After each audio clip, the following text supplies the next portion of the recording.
ये 231 दिखा रहा है, ये क्या है? ये हमारे जो ECU है, कंट्रोलर है इंजन का, उसने डिमांड किया है 231 टाइम्स रीजनरेशन के लिए। अच्छा। बट जो सक्सेसफुल रीजनरेशन हुए हैं, मैं उसका 25,000 का बिल आया था। कुछ टाइम के बाद मुझे रियलाइज भी हो गया मेरी गाड़ी पे एक्सपेरिमेंट हो रहा है। डेटा अगर आपको नहीं मिल रहा है लैपटॉप में, अगर OBD से कनेक्ट करने के बाद, मतलब कि वो एक बार चोक हो चुका है, रीसेट करा, सब कुछ रीसेट हो चुका है जी। तो उसके लिए भी महिंद्रा ने एक सर्कुलर निकाल रखा था, उसका इंजन ऑयल हर 5000 किलोमीटर पे रिप्लेस अच्छा। है। अब एक बात बताओ, डीजल गाड़ी खरीदे नहीं खरीदे? बिल्कुल। ये इतना एवरेज निकाल देती है, और गाड़ी थोड़ा सा तमीज से और क्रूज में चलाओगे तो और अच्छा एवरेज देगी। थर्ड रो वाले बिना AC के गाली देते हैं, इस गाड़ी में बैठने में कोई राजी नहीं होता। 1-1 1.5 लाख भी गाड़ियां चल रही हैं, उसमें क्लीनिंग की जरूरत नहीं है। अगर लगभग 2 साल 10 महीने के बाद मैं इस गाड़ी पे वीडियो बना रहा हूँ, और ये सही समय है क्योंकि ये गाड़ी जो है अपनी 52,000 किलोमीटर से ऊपर चल चुकी है, और बहुत सारी ऐसी चीज़ें हैं जो मुझे आप लोगों को बतानी है, आप लोगों के साथ शेयर करनी है। और आप लोगों के काफ़ी क्वेश्चन मुझे आते रहते हैं DM पे, इंस्टाग्राम पे, कमेंट्स में कि आपकी स्कॉर्पियो एन का क्या हाल है, हमें बताओ। हमें DPF से रिलेटेड जो प्रॉब्लम्स आती है गाड़ी में, डीजल गाड़ी में स्पेशली, उसके बारे में भी बताओ। इस गाड़ी को मैंने इतना चला दिया है तो इसमें कितने बार DPF रीजनरेशन हुआ वो सब मैं आपको बताऊंगा, और साथ के साथ इसमें हम OBD डिवाइस लगा के आपको दिखाएंगे, महिंद्रा की लगा कर दिखाएंगे कि इसने कितने बार आज तक रीजनरेशन करा है, एक्टिव भी और पैसिव भी। अब उसके बाद सबसे बड़ा सवाल, इतना चलने के बाद कितना ही एवरेज निकाल कर देती है, वो भी हम टैंक टू टैंक टेस्ट करने वाले हैं आप लोगों के सामने। इसकी सर्विस में कितना खर्चा आता है वो भी आपको बताएंगे, बिल मैं आपको दिखाऊंगा प्रॉपरली अपने ऐप में, और साथ के साथ महिंद्रा के सर्विस सेंटर का एक्सपीरियंस कैसा है वो भी मैं आपको सब कुछ सच सच बताऊंगा। सबसे बड़ा सवाल ये है कि जो पैसा मैंने इसमें लगाया है वो मैं क्या 100% वसूल कर पाऊंगा आने वाले दिनों में, वो भी जानेंगे। जो मेरे पुराने सब्सक्राइबर हैं वो जानते हैं कि ना तो ये कलर मेरी पसंद का है, ना ही ये वेरिएंट जो है मेरी मर्जी का। ये top of the line variant है Z8L 4x4 डीजल ऑटोमेटिक, और मुझे चाहिए था Z8 4x4 ऑटोमेटिक डीजल, तो उसको मैंने उत्तराखंड से बुक किया था, तो उसका कोई पता पानी नहीं था। उसके बाद मैंने गुड़गांव से इसका जो टॉप मॉडल है वो भी बुक किया, लेकिन वो करा था हरे कलर पे, जो इसका ग्रीन कलर आता है वो, लेकिन मिला मुझे ये। उसकी क्या स्टोरी है मैं आपको बताता हूँ। जब गाड़ी मेरी बुक हो गई, सब कुछ हो गया, 4 wheel drive version, top of the line variant, गाड़ी मेरी आ गई टाइम से, जब से इसकी डिलीवरी स्टार्ट होनी थी, तो मेरे पास फ़ोन आता है कि अपनी गाड़ी को चेक करके जाओ। बाद में पता चला कि वो 2 व्हील ड्राइव थी, करी थी मैंने बुक 4x4 आई 2 व्हील ड्राइव, तो वहाँ पर बात नहीं बनी। तो फिर मैंने महिंद्रा में कंप्लेन करी, तो 1 महीने के बाद मुझे ये कलर मिला, क्योंकि ये अवेलेबल थी। मैंने कहा चलो यही दे दो, और इस गाड़ी की जो डिलीवरी हुई वो हुई रात के 8:30 बजे, और जैसे ही डिलीवरी के बाद मैं गाड़ी को लेकर चला तो स्टीयरिंग से आवाज़ आई कट कट। तो उस टाइम पर कोई ऑप्शन नहीं था मेरे पास, उतनी रात में डीलरशिप भी बंद हो चुकी थी। तो अगले दिन मैं अपने सारे काम धाम छोड़कर डीलरशिप की यानी कि सर्विस सेंटर की चाय पी रहा था, तो उन्होंने गाड़ी खोली हुई थी। बाद में पता चला स्टीयरिंग रैक में प्रॉब्लम है। एक बार खुली हुई गाड़ी को देखकर तो मेरा दिमाग घूम गया, तो फिर अपने आप को मैंने शांत किया, बोला कि इन्हें करने दो। फिर उसके बाद भी प्रॉब्लम सॉल्व नहीं हुई स्टीयरिंग रैक को रिप्लेस करने के बाद। तो प्रॉब्लम हुई, लेकिन 10 से 20% वो कट करना या फिर वाइब्रेट करना कम करा उसने। तो ये डीलरशिप वाले टेक्नीशियन मुझसे ऐसे फीडबैक लेते थे जैसे कि मैंने ये पार्ट को डेवलप कर रखा है। और कुछ टाइम के बाद मुझे रियलाइज़ भी हो गया मेरी गाड़ी पे एक्सपेरिमेंट हो रहा है। तो उसके बाद जब तीसरी स्टीयरिंग रैक इसमें पड़ी, उसके बाद वो प्रॉब्लम बिल्कुल ठीक हो गई, और उसके बाद ही मेरी टायर वियर के इशू शुरू हो गए। टायर का अनइवन वेयर होने लग गया। मैंने कई बार महिंद्रा को रिपोर्ट करा, प्रॉब्लम रिजॉल्व नहीं कर पाए, और उसके बाद महिंद्रा ने गुडविल के तौर पे मेरे को 2 नए टायर दिए, और लगभग 13-14 हज़ार किलोमीटर तक मैंने स्टॉक टायर्स को चलाया। लेकिन कुछ ऐसी जगह पे मैं गया जहाँ पर उन टायरों ने मुझे धोखा दिया, वेट एरिया पे अच्छी ग्रिप मुझे नहीं मिली, तो उन टायरों से मेरा जो है कॉन्फिडेंस खत्म हो गया। लेकिन मेरी स्कॉर्पियो एन में इसका सॉल्यूशन मिल चुका है, क्योंकि मैंने स्टॉक टायर्स को रिप्लेस करके लगाए हैं इसमें मिशेलिन के LTX ट्रेल। मेरी जो रनिंग है 80% हाईवे पे रहती है और 20% ऑफ रोड। जो मेरे पुराने टायर थे ना, उसमें ऑफ रोडिंग में उसके थ्रेड टूट जाते थे, उसमें अच्छी ग्रिप नहीं मिलती थी, और साथ के साथ उसका वियर आउट भी अजीब ही तरीके से होता था, मतलब अनइवन वियर आउट। तो ये टायर परफेक्ट है। वो कैसे, मैं आपको बताता हूँ गाड़ी में चलते चलते। ये गाड़ी अभी मिशलिन के टायर्स पे चल रही है और लगभग 300 किलोमीटर के आसपास मुझे इसको चलाते हुए हो गया है। और एक चीज एक्सपेक्टेड थी वो है स्मूथनेस, वो मुझे मिल रही है और मुझे इसकी जो प्रेडिक्टेबिलिटी और कंसिस्टेंसी ने काफी इंप्रेस किया। टायर काफी स्मूथ फील होते हैं और साथ के साथ कोई अननेसेसरी साउंड को प्रोड्यूस नहीं करते हैं। ऐसा महसूस कराता है कि जैसे वाइब्रेशन को सोक कर रहा हो और उसकी वजह से हाईवे का जो एक्सपीरियंस है ना वो नेक्स्ट लेवल हो जाता है, वो भी बिना हैंडलिंग को कॉम्प्रोमाइज करे।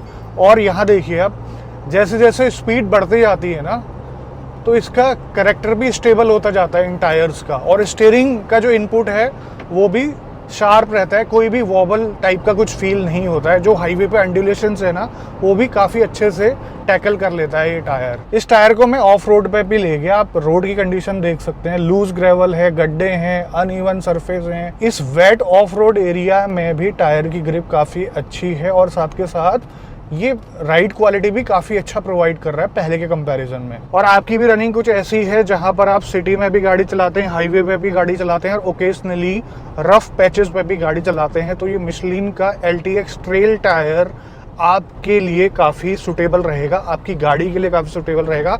आप खुश रहेंगे इन टायरों के साथ। जो स्टीयरिंग रैक के इतने इशू आ रहे थे इतनी गाड़ियों में, तो मैंने अपने सोर्सेज से पता करा कि ऐसा क्यों हो रहा है। तो उन्होंने जवाब दिया कि महिंद्रा ने ऐसी भारी भरकम लेदर फ्रेम गाड़ी में EPS दिया है पहली बार, तो शुरुआत में इशू आना तो बनता ही है। देखो पहला साल तो प्रॉब्लम से भरा रहा, अगर मैं किलोमीटर्स की बात करूं तो 18-20 हज़ार किलोमीटर तक। लेकिन साथ के साथ मैंने इस गाड़ी में काफ़ी ट्रिप्स करे, तो इस गाड़ी ने मुझे इतने अच्छे एक्सपीरियंस दिए, इतने मज़े दिए, जो इसकी पास्ट की जितनी भी प्रॉब्लम्स थी, बुराइयां थी, उन सबको मैं भूल गया। मैंने इस गाड़ी में स्पीति वैली करा, आदि कैलाश करा मैंने 2 बार, और कई ऐसे टेरेंस में मैं इसको लेकर गया हूँ जहाँ पर ये पूरा कॉन्फिडेंस देती है। 4x4 का भी मैंने इस्तेमाल करा, ज़्यादा नहीं करा, लेकिन कई ऐसी जगह जहाँ पर लगाने की भी ज़रूरत नहीं पड़ती।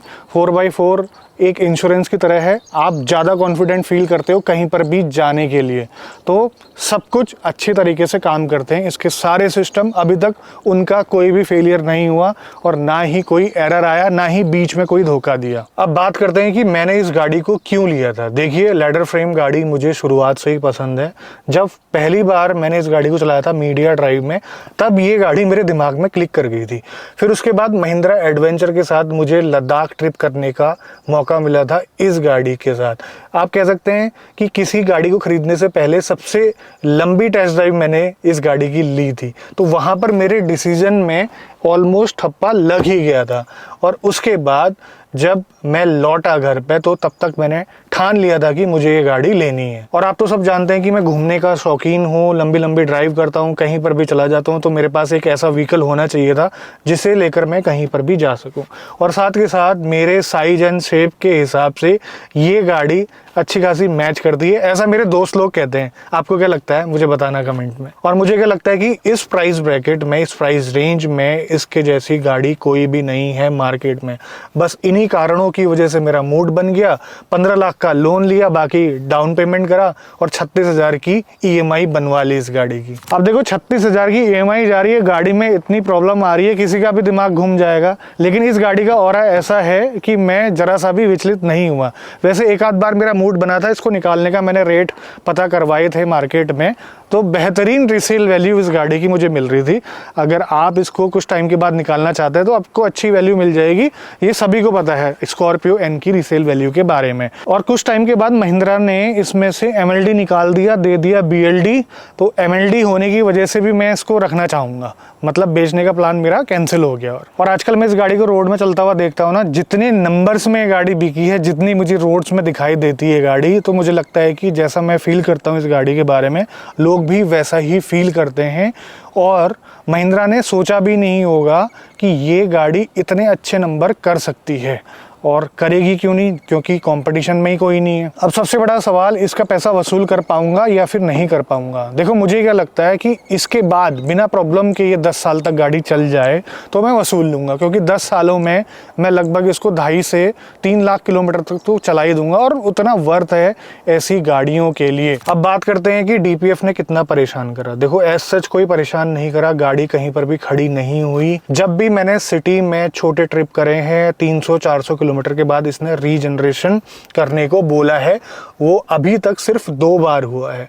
अब छोटी ट्रिप्स करने में क्या होता है कि जो आपका सूट इकट्ठा हुआ होता है ना DPF के अंदर, उसको जलाने के लिए प्रॉपर टेम्परेचर मिल नहीं पाता। जब आप हाईवे पे गाड़ी को चलाते हैं रेगुलरली तो उसका टेम्परेचर इतना राइज हो जाता है कि अपने आप वो जला लेता है, उसमें आपको पता भी नहीं चलता। जब आपकी गाड़ी में सूट इकट्ठा हो जाता है सर्टेन परसेंटेज से ऊपर, तब आपकी गाड़ी बोलती है रीजनरेशन करने को खड़ी गाड़ी में, और उसके बावजूद भी आप उसका रीजनरेशन नहीं करते हैं तो सूट मास इतना ज़्यादा हो जाता है कि आपको डीलरशिप लेकर जानी पड़ती है गाड़ी। और ये उन गाड़ियों में ज़्यादा होता है जो सिटी में ज़्यादा चलती हैं, और सिटी में चलने के लिए डीजल इंजन नहीं है। मैं आपको पहले बता दूं, अगर आपकी रेगुलरली हाईवे की ड्राइव नहीं होती तो डीजल इंजन कंसिडर मत करना।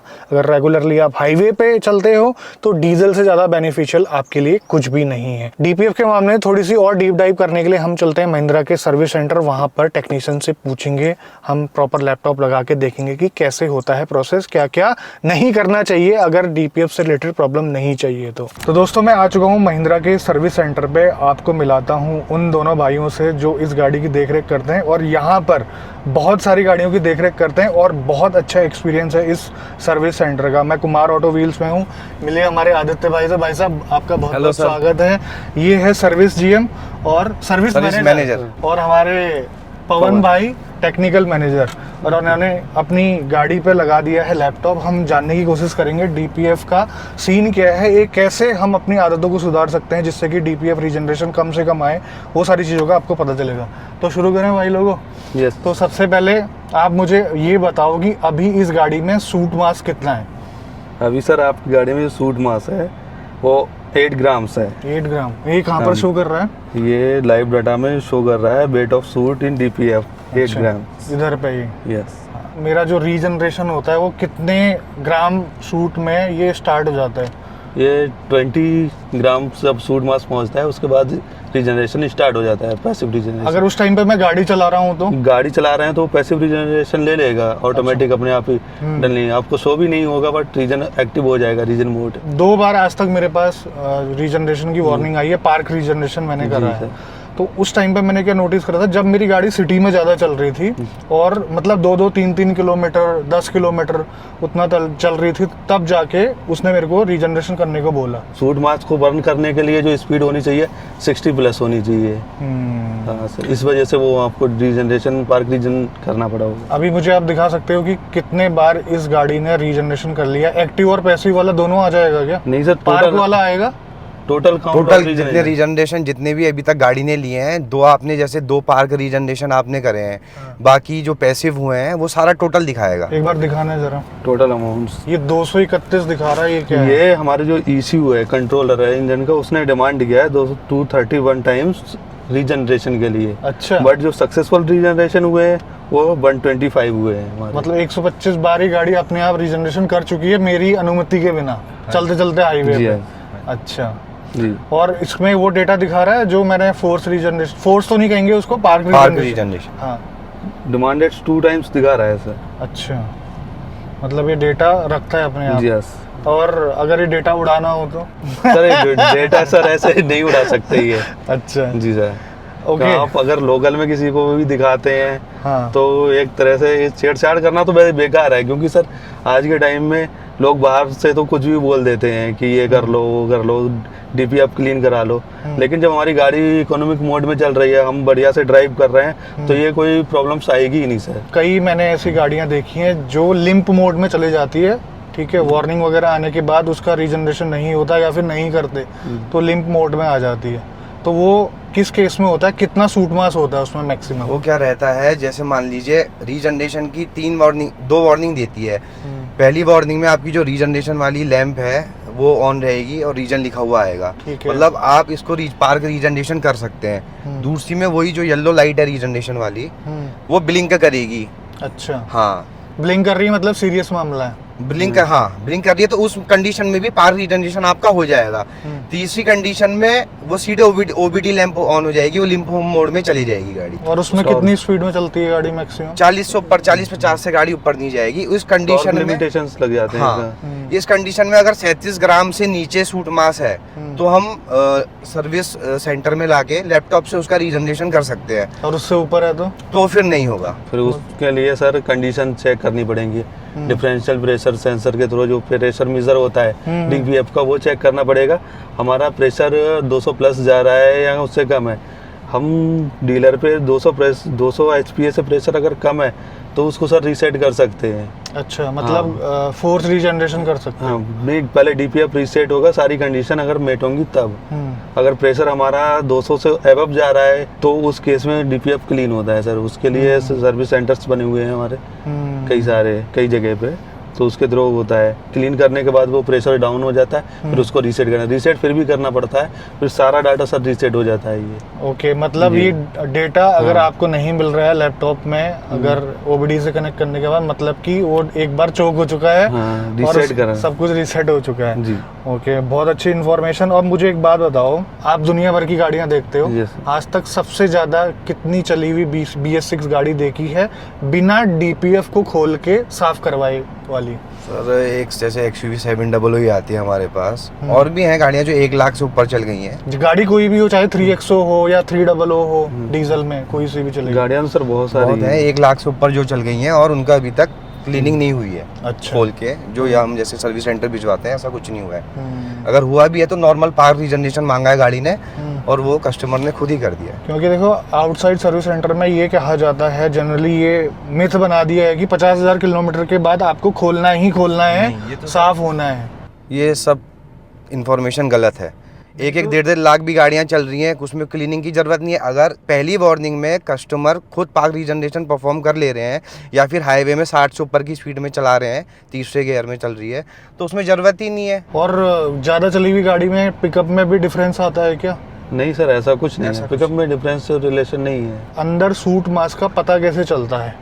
सर वो एक डिफरेंशियल प्रेशर सेंसर डीपीएफ पे लगा है, तो वो प्रेशर मेजर करता है इनका और आउट का।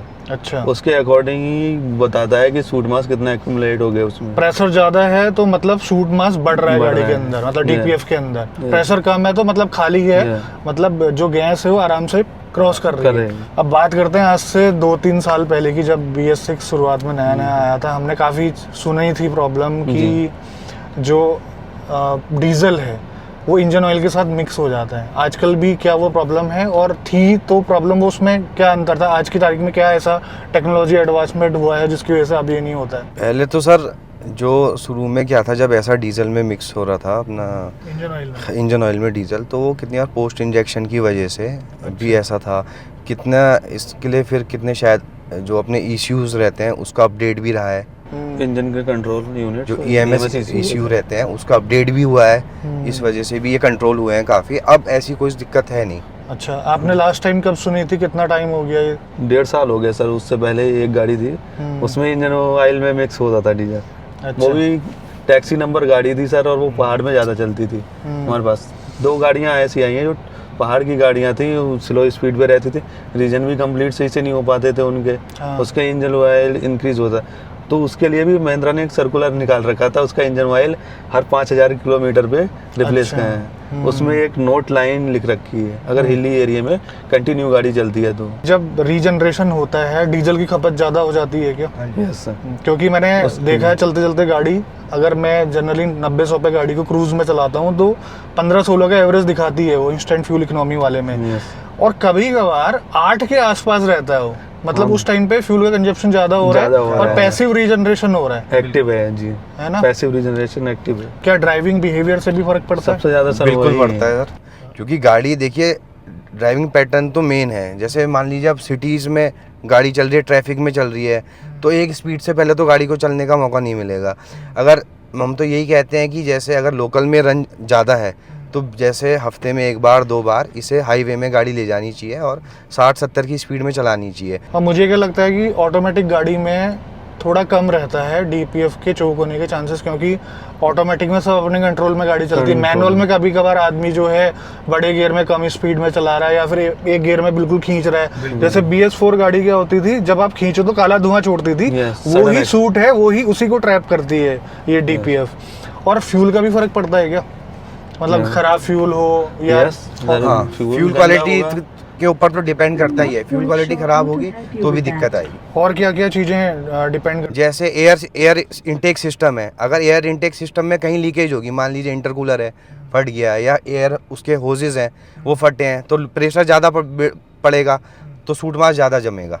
अच्छा, और एयर फिल्टर खराब हो, चोक होगा तो भी। बहुत से कस्टमर ऐसे आते हैं, कहते हैं किसी को क्लीन करके लगा दीजिए, बट क्योंकि ये तो कंडीशन के ऊपर रिप्लेसमेंट होता है। एक सर्कुलर के अकॉर्डिंग तो रिप्लेस करना है ही हमें, पर कंडीशन के ऊपर भी है। फिल्टर्स हमेशा कंडीशन के ऊपर ही रिप्लेस होते हैं, दिखता है। डीजल फिल्टर हो गया ये, तो कस्टमर कहते हैं नहीं ईयर मार के इसी को लगा दो, तो वो केस भी हो जाता है। तो आप लोगों का कहने का मतलब है जब गाड़ी अपने आप रीजनरेशन कर रही है, प्रॉपरली हो रहा है, चाहे वो एक्टिव हो या फिर पैसिव हो या फिर पार्क वाला हो, तो आपको खोलकर साफ करवाने की जरूरत नहीं सर। उस कंडीशन में क्लीनिंग के लिए हम भी बोलते हैं, जैसे कस्टमर है कहीं डीपीएफ की लाइट आ गई, रीजन मांगा पार, लेकिन कस्टमर को नॉलेज नहीं है और वो इग्नोर कर रहा है।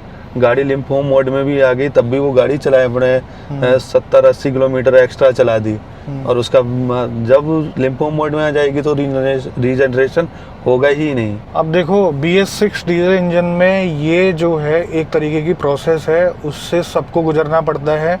और आप अपना थोड़ा बहुत ख्याल रखें ड्राइविंग का, अच्छे फ्यूल का, और साथ के साथ प्रॉपरली हाईवे के रन का, तो इसको कम किया जा सकता है। इससे होने वाली परेशानियों को भी कम किया जा सकता है। लास्ट रीजनरेशन कब हुआ है वो दिखा रही है गाड़ी, बताना जरा। लास्ट रीजनरेशन हुआ है 159 किलोमीटर पहले हुआ है सर। अच्छा। इसमें डिस्टेंस दिखाता है, मीटर में दिखाता है 159,422। अच्छा, इसको डिवाइड करें 1000 से तो किलोमीटर हमारे आ जाएंगे क्लियर है। 159 किलोमीटर पहले रीजनरेशन हुआ है। लगभग 160 किलोमीटर में आपका सर जो रीजन सूट मास है वो कितना कलेक्ट हुआ है, 8 ग्राम्स हुआ है कलेक्ट। कितने किलोमीटर में? 160 किलोमीटर में। 160 किलोमीटर में 8 ग्राम सूट मास कलेक्ट हुआ है। अच्छा, मुझे एक और बात बताओ, जैसे मैं 200 किलोमीटर चला रहा हूँ तो कितना सूट मास वो होगा, मतलब कलेक्ट होगा गाड़ी में? लगभग 250 से 300 किलोमीटर के बीच में 20 ग्राम सूट मास तक आ जाना चाहिए। मतलब अगर आपकी ड्राइविंग अच्छी है तो सर आप ये 250 से 300 की जगह 400 भी पहुंचा सकते हैं। हमारी फिल्टर्स सारे ओके हो, एयर फिल्टर ओके हो, इंटेक सिस्टम ओके हो, ड्राइविंग पैटर्न अच्छा हो, गियर शिफ्टिंग रिक्वायरमेंट के अकॉर्डिंग ही हो। जैसे कस्टमर बड़ा गियर लगाने के बाद हाफ क्लच पे गाड़ी चलाते हैं, लोड देते हैं, एक्सीलरेशन ज़्यादा करते हैं, तो उससे क्लच का भी नुकसान होता है और कार्बन पार्टिकल्स भी ज़्यादा बनते हैं। अब एक बात बताओ, डीजल गाड़ी खरीदे नहीं खरीदे? बिल्कुल सर, बिल्कुल। हमारे पास सर खुद डीजल गाड़ी हम यूज करते हैं, हमारे पास BS6। आप उत्तराखंड में रहते हो भाई साहब, इसलिए आप डीजल के मजे ले रहे हो। तो ये इन्फॉर्मेशन आपको कैसी लगी मुझे कमेंट में जरूर बताना, और आप दोनों का बहुत बहुत धन्यवाद यार, आपने इतनी क्लैरिटी दी। और काफ़ी लोगों को दिक्कत आती है रीजनरेशन की वजह से, खास करके जो सिटी में गाड़ी चलाते हैं, तो वो छोटा मोटा अगर हाईवे का रन कर लें, हफ्ते में एक आध बार चाय पीने चले जाएं, या दिल्ली वाले मूर्थल के पराठे खाने चले जाएं, तो उनकी गाड़ी में प्रॉब्लम आने के चांसेस कम है। अब DEF के बारे में बात करते हैं कि कितना कंजप्शन होता है मेरी गाड़ी पर। देखिए, ये टोटली डिपेंड करता है कि आप गाड़ी को चलाते कैसे हैं। अगर आप भारी पंजे से यानी कि हैवी फुट से गाड़ी चलाएंगे तो आपकी फ्यूल कंजप्शन बढ़ जाएगी, और जितना फ्यूल कंजप्शन बढ़ेगा उतने ज़्यादा एमिशंस होंगे, जितना एमिशन होगा उतना ज़्यादा आपका DEF जाएगा आपके SCR से निकलेगा, मतलब उसको प्रोसेस करने के लिए। तो मतलब अगर आप प्यार से गाड़ी चलाते हैं तो कंजप्शन कम होगा, हैवी फुट के साथ चलाते हैं तो कंजप्शन ज़्यादा होगा, या फिर आप ऐसी जगह पर जाते हैं, ऐसे टेरेन पर जाते हैं जहाँ पर आपका फ्यूल का कंजप्शन ज़्यादा होता है, तो वहाँ पर भी DEF का कंजप्शन ज़्यादा होगा। मेरे केस में 12 से 14 लीटर DEF का कंजप्शन होता है हर 10,000 किलोमीटर पे, यानी कि हर एक सर्विस पे। तो अब इस गाड़ी का माइलेज टेस्ट कर लेते हैं। बिल्कुल ब्रिम तक इसके हम डीजल भराएंगे और देखेंगे कि आज की तारीख में कितना एवरेज निकाल कर दे रही है, और इस ऑल टेरेन टायर के लगने के बाद इसका एवरेज कहीं कम तो नहीं हो गया। पहले आसानी से 13-14 का ये दे देती थी, अब कितना दे रही है वो देखने की कोशिश करते हैं।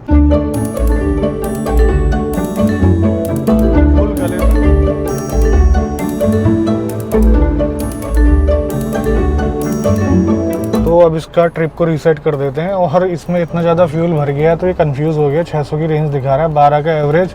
इसको सबसे पहले मैं 0 कर देता हूँ। अब इसका ड्राइव इन्फो में जाके इसका ट्रिप ए को मैं 0 कर देता हूँ। तो अभी हम लोग हाईवे की तरफ चल रहे हैं, लेकिन हाईवे से पहले हमें सिटी के अंदर से निकलना पड़ेगा, जिसमें काफ़ी ज़्यादा ट्रैफिक है आज। और अभी तो टाइम भी ऑफिस का हो रहा है, पीक आवर होने वाला है, तो हाईवे पे भी मुझे लग रहा है कि आज खुला नहीं मिलेगा हाईवे। सिटी के अंदर तो ट्रैफिक रहता ही है। तो कहने का मतलब है हमें रियल वर्ल्ड सिचुएशन मिलने वाली है अपना माइलेज टेस्ट करने के लिए, जो कि काफ़ी अच्छी बात है। तो फाइनली हम लोग हाईवे पे पहुंच गए हैं। आगे देख सकते हैं 3 लेन साफ़ सुथरा हाईवे। गाड़ी अभी तक हमारी चल चुकी है 23 किलोमीटर। और मैं आपको फ्यूल एफिशिएंसी दिखा देता हूं अब तक की, सिटी के अंदर आने तक की 13.2 किलोमीटर पर लीटर। अब यहाँ पर हम 90 to 100 की स्पीड में क्रूज़ करेंगे अगर हमें रास्ता बिल्कुल साफ़ मिलता है। अभी आगे तो कुछ है नहीं, तो चलाते हैं अब इसको।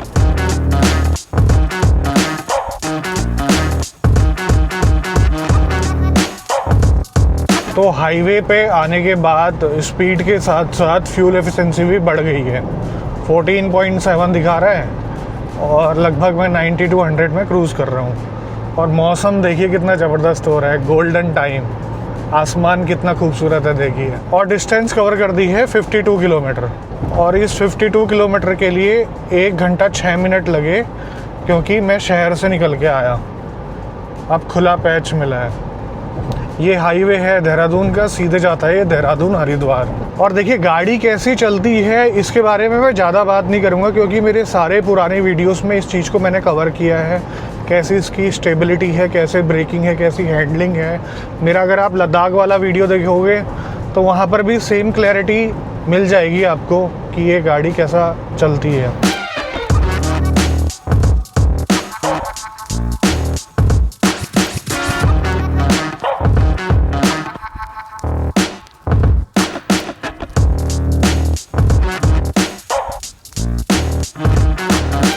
अब मुझे इन टायर्स के साथ माइलेज टेस्ट करने की ज़रूरत इसलिए पड़ रही क्योंकि अपसाइज़ कराया मैंने, क्योंकि ये 265 सेक्शन का टायर है, इसकी चौड़ाई 265 mm है और जो गाड़ी के साथ स्टॉक आता है वो है 255। तो चेक करना ज़रूरी था। और अगर टायर को मैंने रिप्लेस नहीं किया होता या फिर अपग्रेड नहीं किया होता तो मैं आपको वैसे ही एवरेज बता देता, जो कि हाईवे पे 13 से 14 मुझे मिलती है कंटिन्यूसली। सिटी के अंदर 11 से 12 का आसानी से ये गाड़ी निकाल कर दे देती है। इस गाड़ी की हेडलाइट मुझे काफ़ी अच्छी लगी, ना किसी को ये परेशान करती है और साथ के साथ विजिबिलिटी भी अच्छी है। एक परफेक्ट कॉम्बिनेशन है। ओके, गाड़ी चल चुकी है 119 किलोमीटर के आसपास 2 घंटे में और 59 किलोमीटर पर आवर की एवरेज स्पीड है। 800 प्लस की अब यहाँ पर रेंज हो चुकी है। 15.4 किलोमीटर पर लीटर का जो फ्यूल एफिशिएंसी ये शो कर रहा है MID पे। ओके, हम अब बढ़ रहे हैं सिटी की तरफ। सिटी में जैसे पहुंच जाएंगे तो वहां पर हमारी एवरेज स्पीड काफ़ी कम हो जाएगी, क्योंकि जिस फ्यूल स्टेशन में हमने फ्यूल भरवाया था वो सिटी के अंदर है। सिटी में चलाने में थोड़ा सा माइलेज ड्रॉप होगा हाईवे के कंपैरिजन में, चलो कोई बात नहीं, वो हम देख लेंगे। और ओवरऑल ये जो गाड़ी है 60 to 70% हाईवे पे चली है और उसके अलावा ये सिटी में चली है। और जहाँ पर बहुत ज़्यादा ट्रैफिक था वहाँ पर ये 20% चली है, मतलब आना जाना मिलाकर हो जाएगा। तो चलते हैं, अब हम लोग बढ़ रहे हैं अभी फ्यूल स्टेशन की तरफ। अभी मैं आपको दिखा देता हूँ डिस्टेंस, देखिए यहाँ पर कितनी चली है गाड़ी। ये लगभग 140 किलोमीटर के आसपास चल जाएगी। और फ्यूल एफिशिएंसी मैं दिखा देता हूँ आपको, ये 15.1 थोड़ी सी कम हो चुकी है सिटी की वजह से, और रेंज दिखा रहा है 786।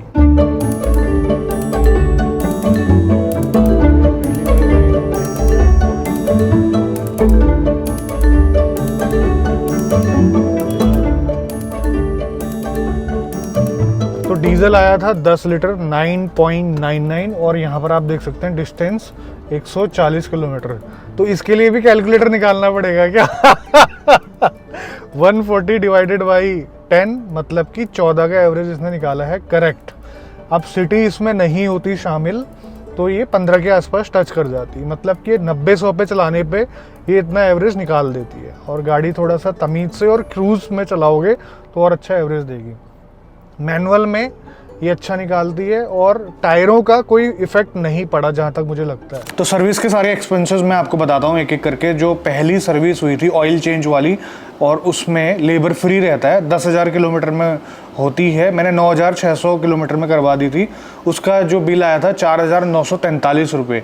उसके बाद सेकंड सर्विस मेरी ऑयल चेंज वाली 19,902 किलोमीटर में हुई थी, उसका बिल आया था 10,286 रुपये। तीसरी सर्विस 28,700 किलोमीटर के आसपास हुई थी, उसमें भी 10,000 का बिल आया था। फिर उसके बाद 40,000 वाली मैंने करवाई थी 37,933 किलोमीटर में, उसका 25,000 का बिल आया था। यहाँ पर हुआ क्या था, गुडविल में मुझे आगे के 2 टायर मिले थे गाड़ी के, जो कि वेयर आउट हो गए थे, मैंने आपको बताया था। उसमें क्या हुआ था कि एक टायर मैंने स्टपनी का निकाला, वो बिल्कुल नया था, एक टायर मैंने परचेज करवाया था। अब बात ये थी कि मैं जब सर्विस हुई थी मैं वहाँ पर था नहीं, मैंने महिंद्रा सर्विस सेंटर वालों से बोला कि टायर नया डाल देना, तो वो उन्होंने इसी बिल में ऐड कर दिया। जो 13,000 रुपये का टायर था इसी में ऐड कर दिया, तो उसको मिलाकर ये 25,000 का बिल बना है, ठीक है। और उसके बाद जो मेरी 50,000 किलोमीटर वाली सर्विस हुई थी तो उसमें 16,000 का बिल बना था, जिसमें रियर ब्रेक पैड था। उस ब्रेक पैड की कीमत 3,867 3867 का। तो मतलब जो सर्विस है 10 से 15,000 में हो जाती है इस गाड़ी की ऑयल चेंज वाली, जो कि मेरे हिसाब से ठीक है। सर्विस कॉस्ट उतना ज़्यादा भी नहीं है इस गाड़ी का। और सर्विस का एक्सपीरियंस कैसा रहा, जो भी सर्विस मैंने NCR में करवाई थी, यानी कि नोएडा में करवाई थी सेक्टर 59 कॉन्सेप्ट ऑटोमोबाइल में, तो वहाँ पर कोई भी सेटिस्फैक्ट्री काम नहीं हुआ मेरा। जब से मैं इस गाड़ी की सर्विस अपने होम टाउन में करवा रहा हूँ, रुद्रपुर में करवा रहा हूँ, तो मुझे काफ़ी अच्छा सपोर्ट मिल रहा है और मैं काफ़ी सेटिस्फाई हूँ उनकी सर्विस से। तो ये है कहानी मेरी गाड़ी की। बहुत सारे रोड ट्रिप अभी पेंडिंग है, बहुत सारे ट्रिप अभी प्लान करना है इस गाड़ी के साथ, बहुत सारा एडवेंचर अभी बाकी है। और ऐसे ही साथ निभाते रहिए गाड़ी आगे भी, जैसा अभी तक निभाया, तो काफ़ी अच्छा रहेगा। देखो कई लोग इस गाड़ी को पॉपुलैरिटी के लिए लेते हैं, लेकिन मैंने इसको किसी पर्पज़ के लिए लिया था और उस पर्पज़ को ये गाड़ी अच्छे तरीके से फुलफ़िल कर रही है।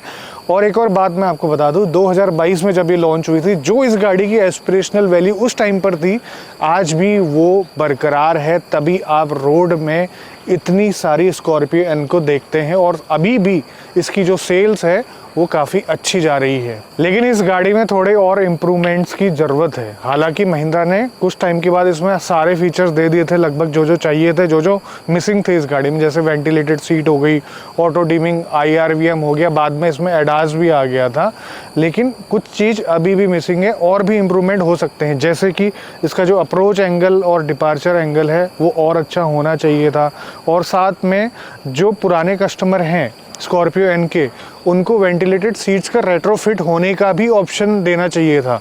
और जो पीछे 12 वोल्ट का सॉकेट है, चलो पीछे तो ठीक है, लेकिन आगे भी होना चाहिए था, क्योंकि जब हम इन्फ्लेटर लगाते हैं तो इतनी लंबी तार उसकी नहीं होती है, बड़ा मुश्किल हो जाता है हमारे लिए। और थर्ड रो में भी AC होना काफ़ी ज़रूरी है। थर्ड रो वाले बिना AC के गाली देते हैं, इस गाड़ी में बैठने में कोई राज़ी नहीं होता और पैडल शिफ्टर की बहुत कमी महसूस होती है। और उसके बाद जो ये DEF टैंक की लोकेशन है ना, बहुत गलत जगह पे है। इसको भी कहीं पर ऐसी जगह छुपा कर देना चाहिए ताकि कहीं पर गाड़ी ऑफ रोडिंग में उसको डैमेज ना पहुँचे। और सबसे लास्ट बात है महिंद्रा के लिए। महिंद्रा ने काफ़ी अच्छा काम किया है। महिंद्रा के जो प्रोडक्ट अभी आ रहे हैं काफ़ी लाजवाब है, इंजीनियरिंग काफ़ी ज़बरदस्त है और कम दाम में गाड़ी जो आती हैं काफ़ी वैल्यू फॉर मनी है। लेकिन थोड़ा सा ध्यान देना पड़ेगा कस्टमर सर्विस, और उसके साथ साथ जो शुरुआत में प्रॉब्लम्स आती है गाड़ियों में उसको कंट्रोल करना पड़ेगा। बस एक ये ही मेजर प्रॉब्लम रह गई है महिंद्रा के अंदर। तो दोस्तों यही था मेरा 50,000 किलोमीटर का ओनरशिप एक्सपीरियंस, 50 क्या 52,000 किलोमीटर का ओनरशिप एक्सपीरियंस। उम्मीद करता हूँ कि आपको सारी चीज़ें इस गाड़ी के बारे में पता चल गई होगी। तो आपको ये वीडियो कैसा लगा और आपकी स्कॉर्पियो एन कैसी चल रही है, आप मुझे कमेंट में ज़रूर बताना। और ओनरशिप एक्सपीरियंस शेयर करना चाहते हैं तो मुझे मेल ज़रूर कर दें। आज की वीडियो में बस इतना ही, मिलते हैं बहुत जल्द आपसे एक नई वीडियो में। तब तक के लिए बाय बाय, ख्याल रखिए अपना। भारत माता की जय।